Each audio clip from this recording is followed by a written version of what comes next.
Dear colleagues, in partnership with the Deutsche Gesellschaft für Nephrologie, the Österreichische Gesellschaft für Nephrologie, and the Société Francophone de Nephrologie Dialyse et Transplantation, Marcus at Home welcomes from Singapore today in Frankfurt Professor Jens Titze and Dr. Adriana Marton, with whom we would like to discuss the effects of SGLT-2 inhibitors upon sodium and water regulation. Based upon their DAPA Shuttle-1 study, which has been published in JACC few months ago. So thanks so much for joining us today here in Frankfurt. It's a pleasure to have you. Thank you for having us. Thank you. So Dr. Titze and Dr. Marton are both professors for nephrology in Singapore, in a university which is kind of a cooperation between Duke University and the University of Singapore. And I'm very happy to have the head of department of cardiology from Frankfurt University today as my co-moderator, Dr. Leistner. So thanks so much, and we are thrilled to hear from you. Thank you very much for having us here today. We will try to show you a very brief summary of our first results from the DAPA Shuttle-1 study. DAPA Shuttle-1 study was a randomized placebo-controlled trial that we did in Singapore in patients with chronic heart failure to investigate the effect of SGLT-2 inhibition on body salt and water handling. So meanwhile, we all know everywhere in Singapore, in Germany, in France, and everywhere else that SGLT-2 inhibitors are cardio and renal protective. And they are meanwhile approved for use in patients with chronic kidney failure and chronic heart failure. But the question that is not yet completely answered is why does this happen at all, and how do they actually work to have these organ protective effects? One main hypothesis for this is the so-called renal hypothesis, in which the idea is that increased sodium and glucose excretion because of the SGLT2 blockage in the proximal tubule would result in reduced extracellular volume, cardiac preload, intraglomerular pressures, and therefore have or be responsible for the improved cardiovascular and renal outcomes in these patients. We have decided to test this hypothesis and then see whether indeed SGLT2 inhibition with dapagliflozin would result in an increased urine volume, which would be sodium rich and glucose rich, and whether this would also whether this could then explain these beneficial effects via a diuretic effect. For this, we have designed a phase 4 placebo-controlled double-blind trial in which patients with chronic heart failure, New York Heart Association stages 1 and 2, were included. I have to mention they were all SGLT2 inhibitor naive. That was easier 3-4 years ago when that was still at the beginning. Now it would probably be very, very difficult. And all patients had to attend 3 study visits.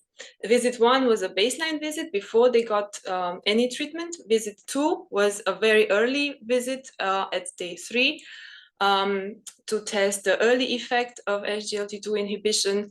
And visit 3 was after 1 month of treatment.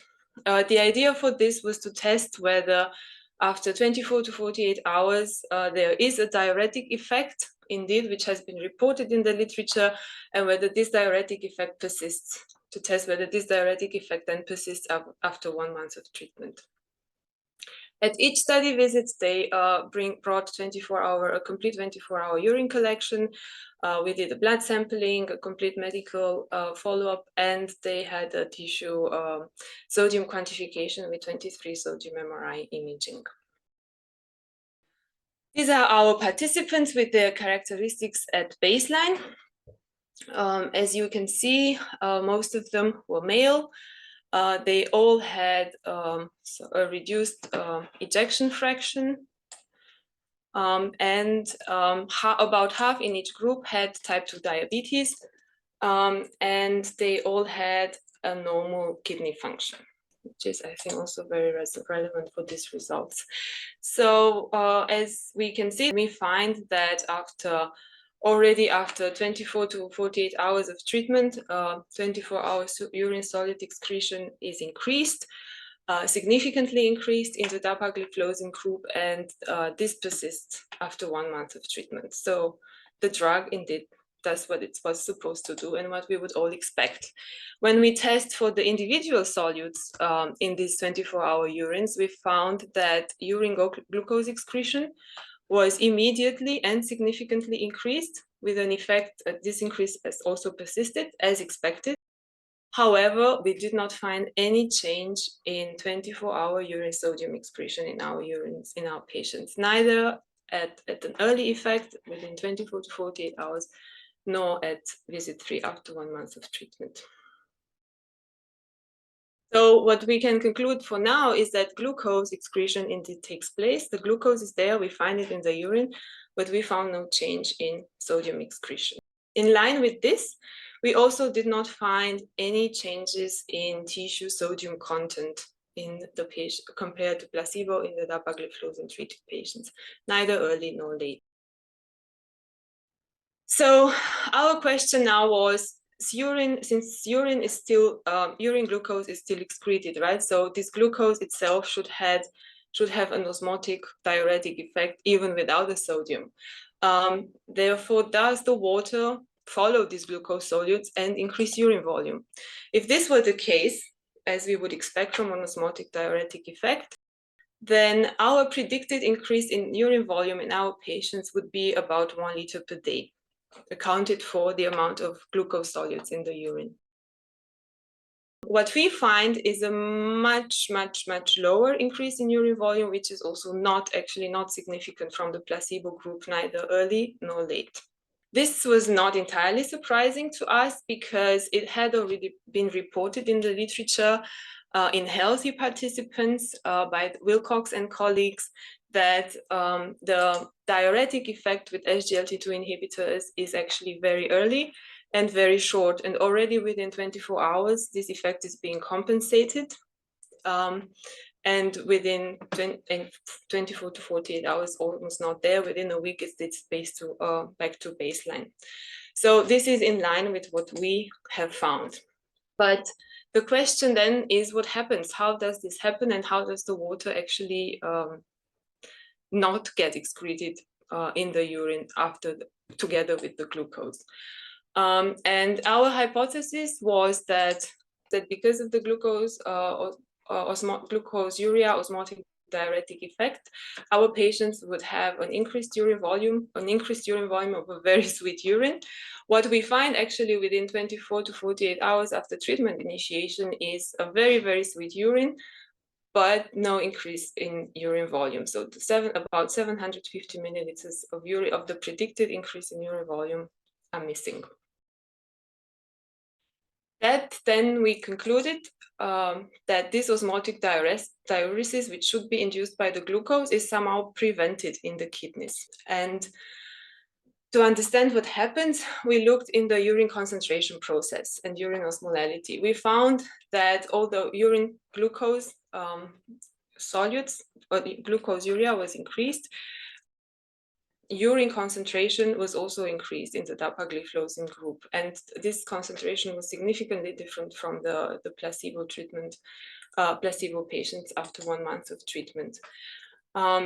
To understand what happens and how urine is concentrated, we looked into the free water clearance. That shows us how much water is being reabsorbed in the kidneys comparative to solute excretion.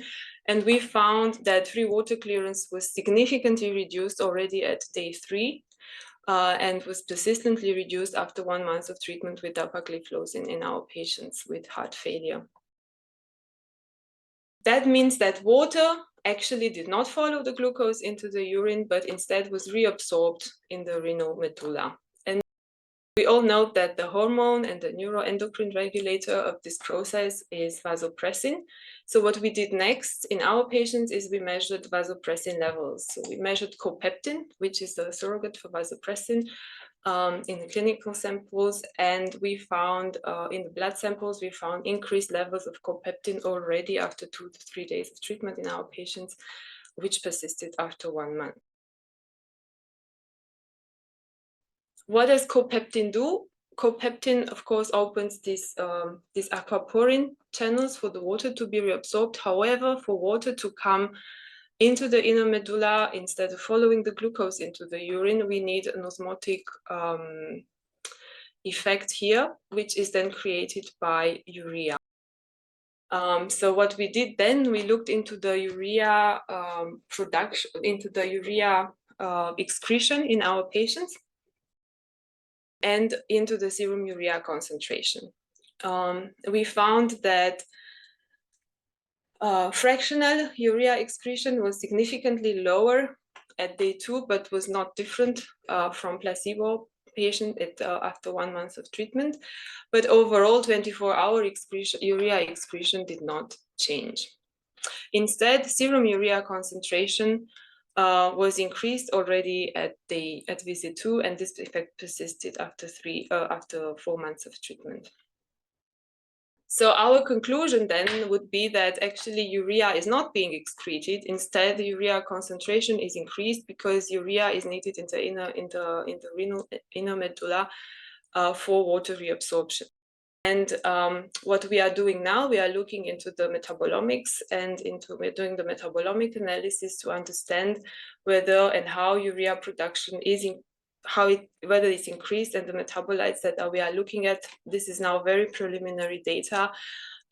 We are looking into the urea cycle. We have increased urine arginine activity, which already takes place at visit 2, so after 1 month, after 1 to 2 days of treatment, and we have increased ornithine activity, ornithine levels, suggesting that there is an activation of the urea cycle with SGLT-2 inhibition, and therefore increased urea production for water reabsorption.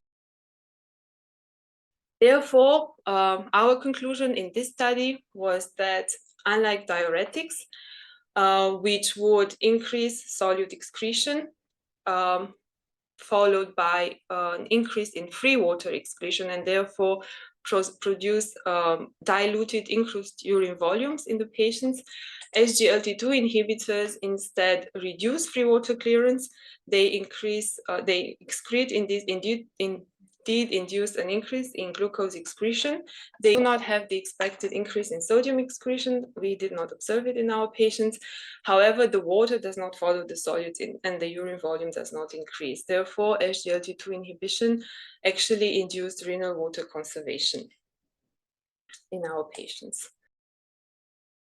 And the overall conclusion of the study was that in 4 weeks of treatment with dapagliflozin, our patients with chronic heart failure, SGLT-2 inhibition did not induce a sustainable diuretic effect. It did not increase the urine volume. Instead, it reduced free water clearance and increased urine concentration, and increased urea production and induced vasopressin-driven renal water conservation.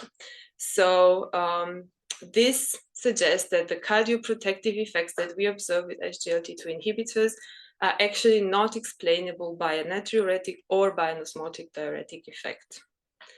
And we are now looking further into the metabolomics to try to understand the complete changes in the metabolism that lead to this water conservation effect, and that may then eventually explain also the beneficial effects.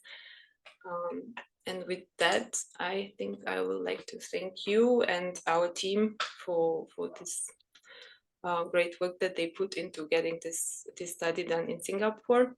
And last but not least, first of all, I would like to thank our patients who have taken part in this study and have done a very good job of collecting 24-hour urines every time, bringing in, coming, and helping us to get this done. So thank you. And with that, I think, let's go ahead. Yeah. So thank you very much. This are very exciting results, and I think this is quite helpful for all the guys in this field who are avoiding to treat patients with heart failure with SGLT-2 inhibitors, with the strong argument that this is nothing else than giving any diuretic. So this is really great to inhibit this arguments, and you showed very nicely that this is not true, and this is not scientific true for this field. So I have two questions. The first question is, did you also check for the blood pressure of these patients? Because as we know, normally blood pressure, we know it from the clinical routine that SGLT-2 inhibitors, and this is great for this for the patient, often has no or very slight effect only on blood pressure. I wonder a bit if I think to your sodium content that you showed by imaging, how this is mechanistic explainable. Normally, I would expect that in this side I have a blood pressure lowering effect, but why do we not have this blood pressure lowering effect? Indeed, we did not find this effect of blood pressure lowering, right? So now there are several reasons why we did not find it, and I think if we had 50 patients included in that study, we would have seen the small decrease in blood pressure that has been reported. So our data are in line with what has been reported earlier. So no massive blood pressuring lowering effects, right? And it's just because we have 15 versus 15, the metabolic part already comes clearly through, while the blood pressure does not come through. So now where this is going to is a complete revision on the relationship between sodium content and blood pressure. That's a different field, not a topic of this talk. But we know that it is not true that dietary salt increases blood pressure because it leads to extracellular volume expansion. So this is way more complex, and I think there will be another talk in perhaps 1 year. We understand that the water conservation concept that we see here, actually, it's not a diuretic. But one question that is key here is, why don't they pee? Right? Why do vasopressin levels go through the roof? What is going on here? That is number one. And then number two, referring to the cardiologist's view, you know, where it is always preload after load Starling mechanism, right? That's the, right? I mean, what is clear is that if you, now, meanwhile, very carefully, other groups are doing that in the US. If you very carefully monitor, for example, pulmonary blood volume, people with SGLT-2 inhibitors have a reduction in pulmonary blood volume. So there seems to be a decongestic effect, right? Now, this slight diuretic effect on the first day will not explain that.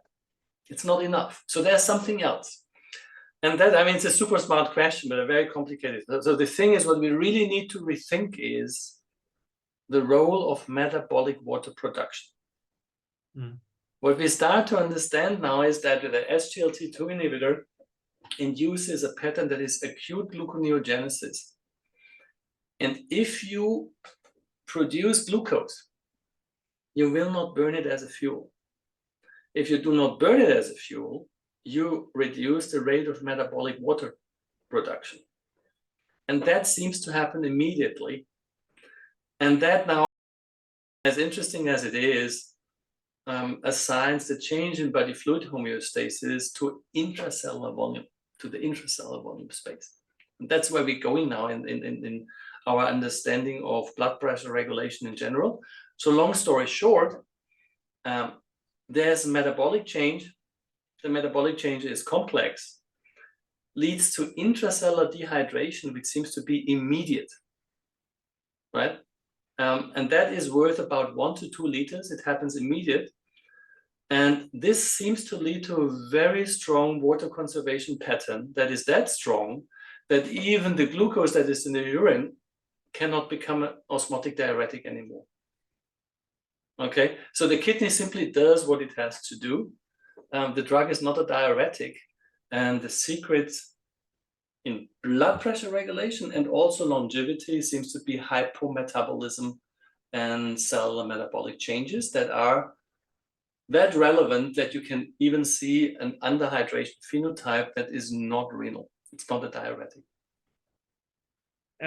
Maybe, and I'm sure that you know this data, there were first data in the beginning of the SGLT2, I think with empagliflozin from Pajarillaga, who saw that in a mouse model that there's another cellular energetic or another way of cellular metabolism to produce energy. Do you think this links exactly leads to the cellular level? We are writing that paper up now.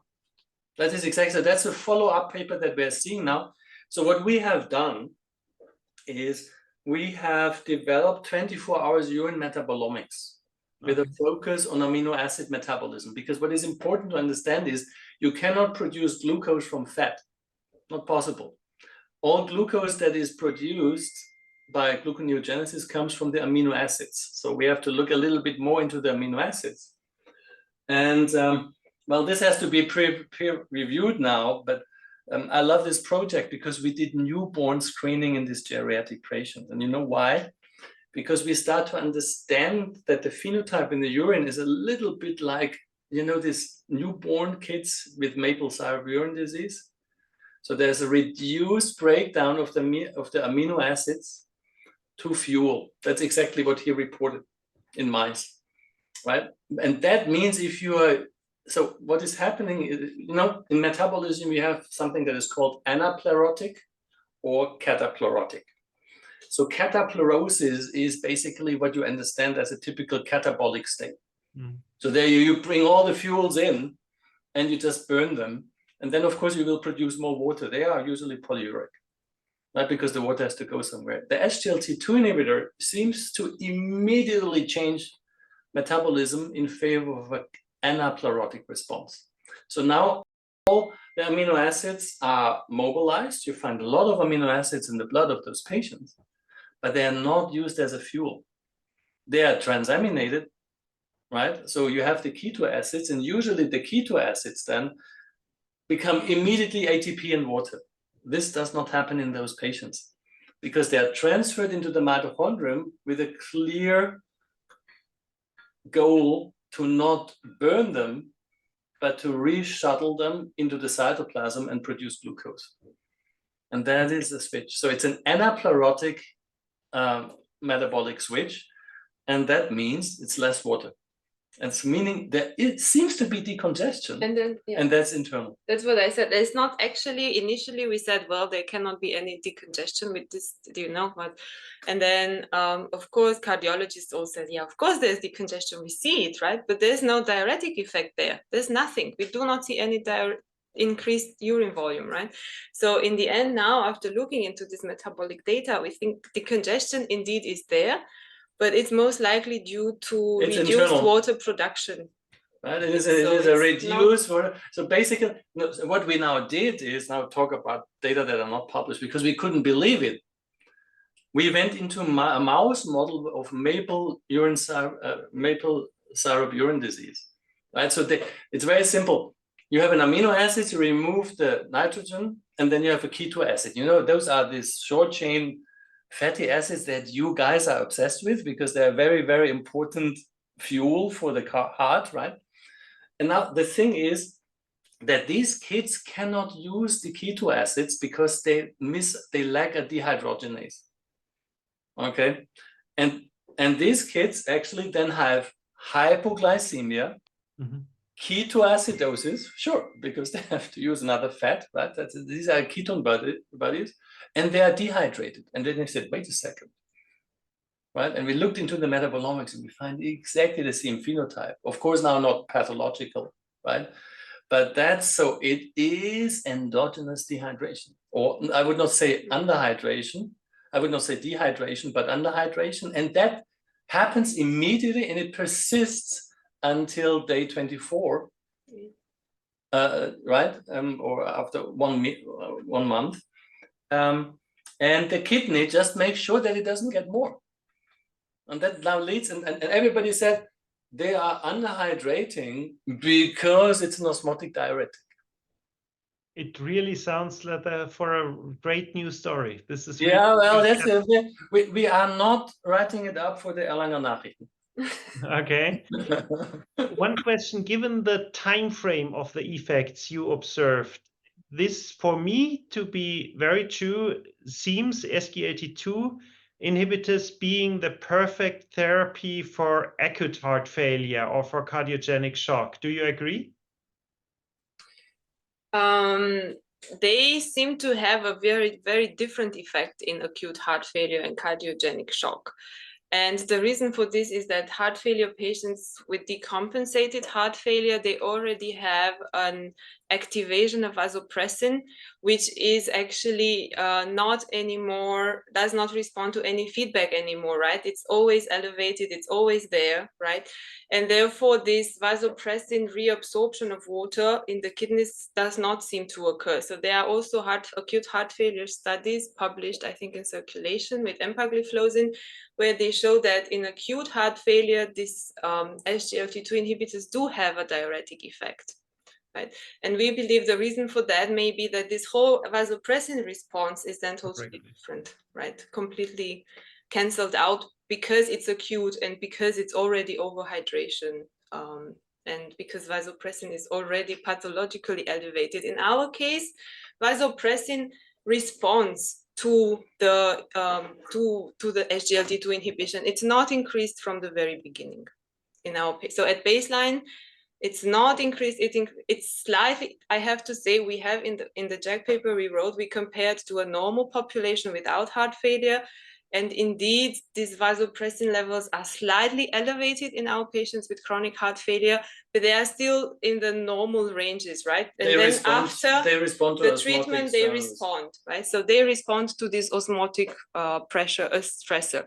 Whereas in patients with acute heart failure, they do not respond, I think, anymore. And that's why then this is a diuretic effect. And if I may add to your answer to your question, I'm becoming extremely hesitant in predicting any outcome based on pathophysiology.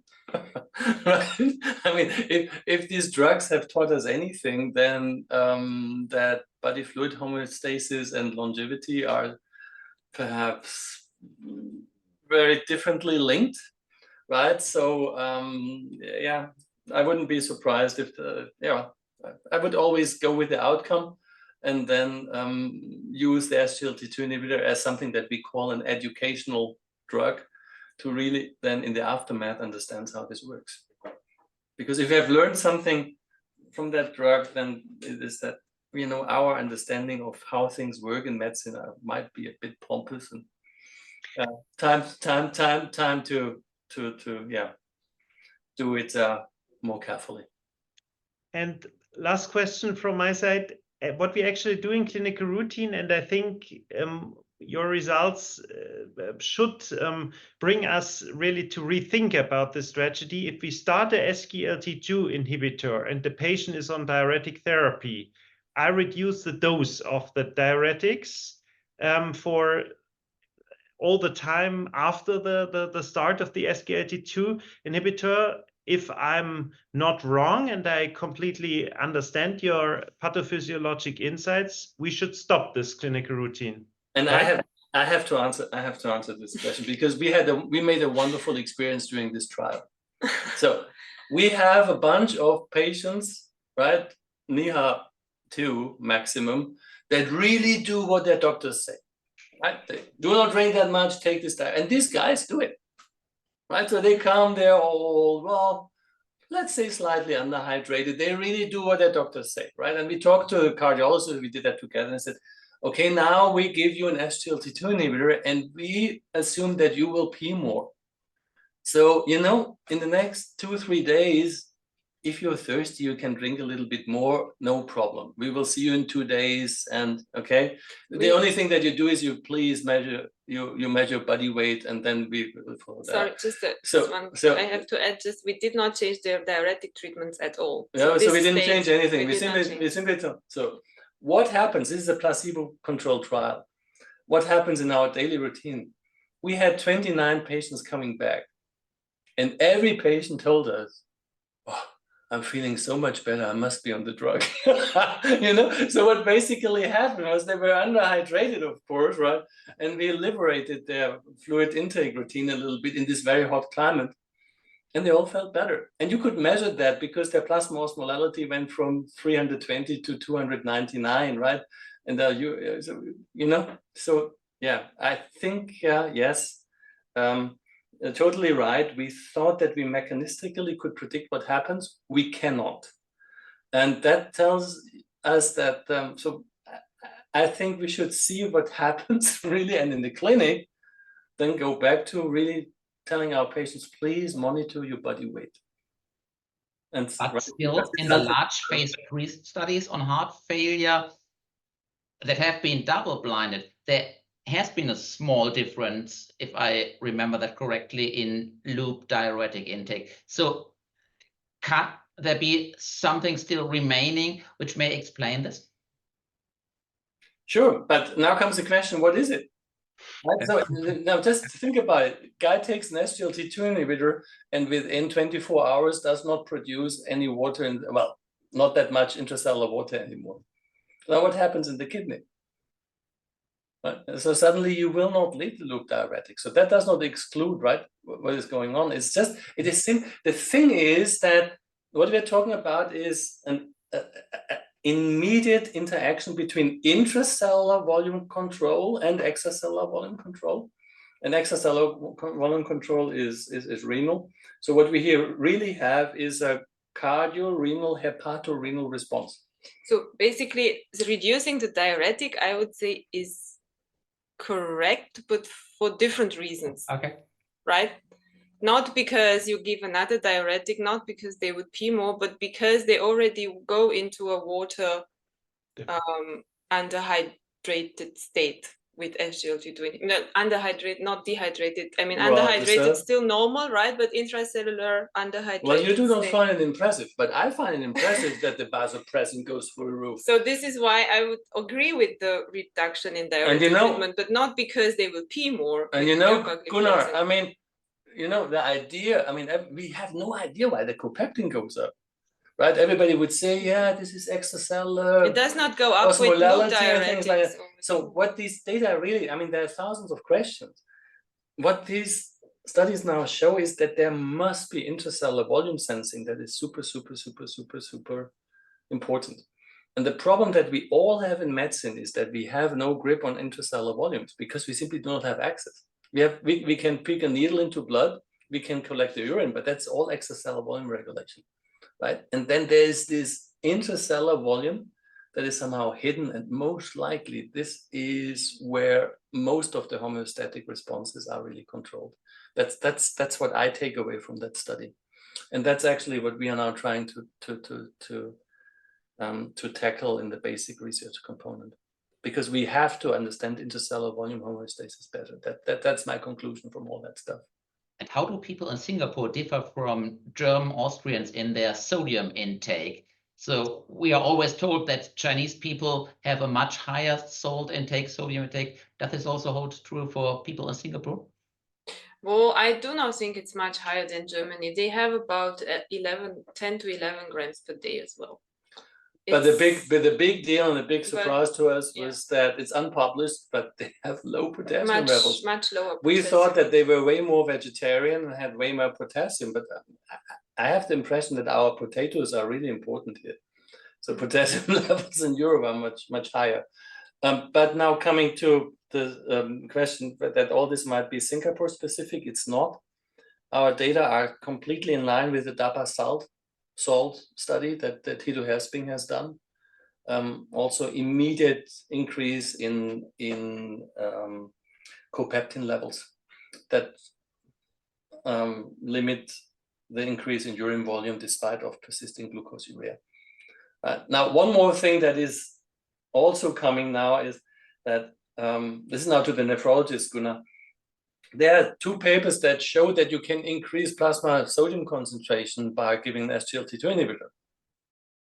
And there the idea, of course, was that it's an osmotic diuretic that throws out a lot of water, right? Now we find in our patients that have an increase in a reduction in free water clearance that clearly reabsorb free water, we find that their plasma solutes go up, not down. And that basically tells you that it must be an extrarenal intracellular mechanism, right? And we find exactly the same in the animal models where we reduce branched chain amino acid breakdown. What these animals do is they are severe. So this is now then really maple syrup urine disease. They're severely underhydrated. Their tissue water contents are 50%. This is like walking in the desert. And their kidneys concentrate their urine to 4,000 or 5,000 milliosmoles. That's like, right, real desert animal. And so the kidney does the right thing, and they're underhydrated. So all that moves our thinking from a nephrocentric view into a cellular view, right? And then, of course, the kidney is important because it coordinates the extracellular response and does exactly the right thing. If they would not concentrate the urine, they would severely dehydrate. And what about sodium tissue content at baseline? Because you did these measurements, you also had a control group from Singapore, yes, healthy people. So we are always used to believe that heart failure patients have a very high sodium content in their tissue. Did this hold true in your comparisons? 2 studies, one study in this patient, stage 2, and they were compliant. So they took their diuretics, right? And no increase in tissue sodium content. And of course, patients with acute heart failure that Anke Dahlmann and Christoph Kopp have done in Erlangen, I mean, they're severely sodium overloaded. And then you see how the use of diuretics and sometimes even together with dialysis, of course, reduces the sodium overload. So very different. I think our baseline was not different from the healthy patients, but they were compensated heart failure, so not. But Gunnar, we have published also a paper in Kidney International where we have shown that the increase in tissue sodium content in dialysis patients depends primarily on age. So the older you get, the higher your tissue sodium content. Unfortunately, that is true for me as well. So that seems to be a population component, right? But saying that is, we noted at that time, because, you know, we always think that our patients are sodium overloaded. We noted that patients, young patients that have renal replacement therapy, chronic renal replacement therapy, actually their pre-dialytic sodium contents were normal. And then we removed 3 or 4 liters of extracellular volume, and then they started cramping and had low tissue sodium contents, right? So, I mean, you know, seeing all those things, simply not that predictable as we always thought. I have 2 final questions, since we have the cardiologist here and the global salt experts. So what should, and I do know that you do not like these questions, but yeah, you already, so this is not pre-prepared, but you know what I will ask you. So should we still recommend heart failure patients to limit their sodium or their salt intake? The very recent German recommendations do no longer recommend this. The European one still do. So how shall we proceed? This is the last but one question, and then the last question from my part. So you have this very fascinating model that there's not also hibernating in animals, but also the opposite. So people who adapt to summer heat. And you have written a great overview paper on this. So maybe just some ideas, and this might be then a link and a cliffhanger to our next video next year. That's where we're going to. We're aiming for that. We want to come back. No, you give dietary recommendations. My only dietary recommendation, and it's not a recommendation, that's what I personally do, is that I try to not eat too much of anything. So, okay, my recommendation is very simple. If you eat half, you cut your salt intake by 50%. It's perfect. Not sure that it's the salt, but it's very easy to cut your salt intake by 30% by simply eating only 70% of the food that you usually eat. That's number one, and I think it's a good recommendation. And as to, I do not know whether this is expert panel happiness, but I'm not an expert, I'm a thinker. So that would be that one. Now, as to estivation, well, that's our baby, and that's what we are really interested in. Now, to answer this question, there are two different types of physiology, body fluid homeostasis. You find physiology textbooks in biology, where it is known that if you excrete a lot of salt, the water will not follow and your organism will produce urea to keep the water back there. That's estivation, right? Basically, this physiology says that your body all the time does everything it can, including amino acid breakdown, urea production, to keep water in the body. And that's established salt and water homeostasis in zoology. And then there is one very particular salt and water homeostasis that is only taught in medicine. And there, sodium and water always goes parallel. We think it's absolutely not true. Now, what is estivation? Estivation basically is an explanation for siesta, which means that when you're getting dry, it becomes a very energy-intense process to keep yourself hydrated. And that is actually explained by the fact that you need to produce a lot of organic solutes to keep your cells hydrated. And that actually costs a lot of money, right? And what now happens in these organisms to adjust to that, and now I'm coming back to your blood pressure question, is that they are reprioritizing their metabolism completely because they are saving energy everywhere because they have this metabolic load. What now happens is that they reduce their workload for the heart. That's lower blood pressure and heart rate reduction. Or they reduce energy expenditure for water conservation in the kidney, Gunnar, and that is not using sodium for reabsorption, but urea, right? Which now means that the liver has to do something it usually does not do. It has to use more nitrogen from skeletal muscle to produce urea, and that is expensive. And because this is so expensive, this liver will not be keen on producing too much glucose. Because if you want to produce glucose from pyruvate, that is 6 ATP per mole glucose. So what do? They break down fatty acids, and here's your ketogenesis. And that's entirely the phenotype that we see with the SGLT-2 inhibitors. But, and of course, because that was perhaps a little bit misleading, same thing, if in the morning you wake up and you're hungry, then your body does a little bit more gluconeogenesis. That is true, but that is extremely expensive. And if this hunger now persists, your body is not keen on losing skeletal muscle. Skeletal muscle is something that is very, very, very protected. So what now happens is the switch.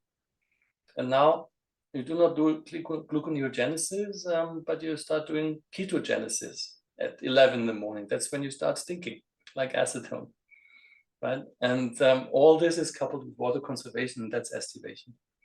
And I think that's 21st century salt and water physiology in the medical sciences as well. Great topic for our next webinar, hopefully next year. Thanks so much. I think this is really wonderful cooperation between cardiology and nephrology. Thanks so much for being with us, and hopefully looking forward to seeing you next year again, and have a nice day here in Germany. Thank you. Thank you for having us.